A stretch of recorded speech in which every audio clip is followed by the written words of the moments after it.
And Fox has followed this all the way, and it's an incredible story. On the 50th anniversary of one of America's most enduring mysteries, the family of Jimmy Hoffa renewed their call for the full, unredacted release of FBI documents related to his disappearance, turning to former President Donald Trump to intervene. Hoffa, the charismatic and controversial president of the International Brotherhood of Teamsters, vanished on July 30th, 1975, after arriving for a scheduled meeting at the Machu's Red Fox restaurant in suburban Detroit with two known organized crime figures, Tony Provenzano and Anthony Giacalone. Hoffa was never seen again, and after years of fruitless searching, he was declared legally dead in 1982. Over the decades, the FBI conducted an extensive investigation codenamed Hoffex, amassing thousands of pages of interviews, surveillance records, informant tips, and internal memos, but the mystery has remained unsolved. While some portions of the FBI's Hoffex file have been released to the public through Freedom of Information Act (FOIA) requests, many remain heavily redacted or entirely classified, obscuring what investigators really knew about the circumstances surrounding Hoffa's likely murder and those suspected of carrying it out. In late July 2025, Jimmy Hoffa's son, James P. Hoffa, himself a former Teamsters leader, appeared in a Fox Nation documentary titled Riddle: The Search for James R. Hoffa, and revealed a new theory. Through the years, Hoffa's son, James P. Hoffa, has rarely talked about his That Anthony Giacalone and his brother orchestrated the abduction and murder of his father to prevent him from returning to power and potentially expelling mafia influence from the union's powerful pension fund. Citing frustration with decades of secrecy and redactions, James Hoffa issued a direct public appeal to Donald Trump, urging him to use his influence or a presidential order to fully declassify and release the remaining FBI files. "The public and Teamsters members deserve to know the truth," he said, emphasizing that closure was not only a personal desire, but a matter of national interest. Hoffa's plea builds on decades of speculation, unofficial investigations, and failed excavations across multiple states in pursuit of his father's remains. Despite multiple leads and tips, ranging from stadium construction sites to meatpacking plants, the FBI has never recovered a body or made arrests in connection with the case. The files in question, according to the Hoffa family and journalists who have reviewed partial releases, contain a wealth of potential leads, including surveillance reports, suspected timelines, informant claims, and internal FBI conclusions. Yet most are either blacked out to protect investigative integrity or withheld entirely. The FBI maintains the case remains active and therefore cannot be fully disclosed. But critics argue that after half a century, the justification for such secrecy is outdated and increasingly difficult to defend. Jimmy Hoffa's disappearance has transcended ordinary true crime. It has become part of American political folklore. In addition to being a labor icon, Hoffa's ties to organized crime and his complex relationship with government agencies, including the Kennedy administration and the FBI under J. Edgar Hoover, make this more than just a missing person case.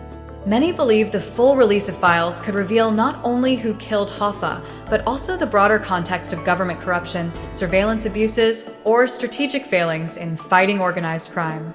James Hoffa's call for a Trump-led declassification comes in the wake of similar public demands in other historic cases, such as the JFK assassination, where presidential orders led to partial but still limited document releases. Those advocating for full disclosure argue that transparency is essential for maintaining public trust in law enforcement and democratic institutions. By releasing the remaining Hoffa files, the government could demonstrate a commitment to historical accountability and perhaps inspire fresh leads or investigation. Legal experts point out that federal law does allow for declassification of long-closed cases, especially when national security concerns are no longer applicable. Others suggest that even if Trump or a sitting president cannot declassify the entire trove, they could initiate a targeted release of key documents that might shed light on the events of July 30th, 1975. The Hoffa family's campaign has also reignited debates around the FBI's long history of secrecy and control over high-profile cold cases. Critics accuse the Bureau of protecting itself by hiding operational failures, missed opportunities, or even questionable informant relationships. In the case of Hoffa, several sources over the years have pointed fingers at the Detroit Mafia's upper echelon, suggesting the FBI knew more than it let on but was hampered by either legal barriers or a lack of political will. Informants have long claimed that Hoffa was murdered and his body incinerated or buried in a remote site, but without conclusive evidence, those claims remain speculative. Full access to the original documents, particularly those dating to the weeks and months after Hoffa's disappearance, might finally provide answers that decades of speculation have not. James Hoffa has insisted that the goal is not revenge, but resolution. "We are not trying to accuse people without evidence. We just want to know what really happened," he said during a press appearance. He believes that removing the black ink from the FBI's documents would allow historians, journalists, and independent investigators to piece together the most accurate account yet of what happened that summer day in 1975.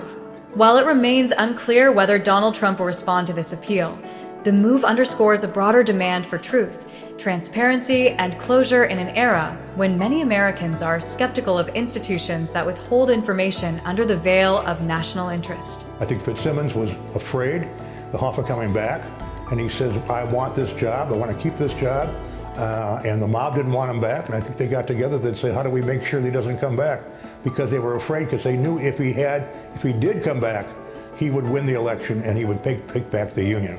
And they knew that, and the only way to stop him was to kill him. In summary, the Hoffa family's renewed push, centered on a request for Donald Trump to order the full release of FBI documents, represents not just a son's desire to understand what happened to his father, but also a broader public call for justice and transparency.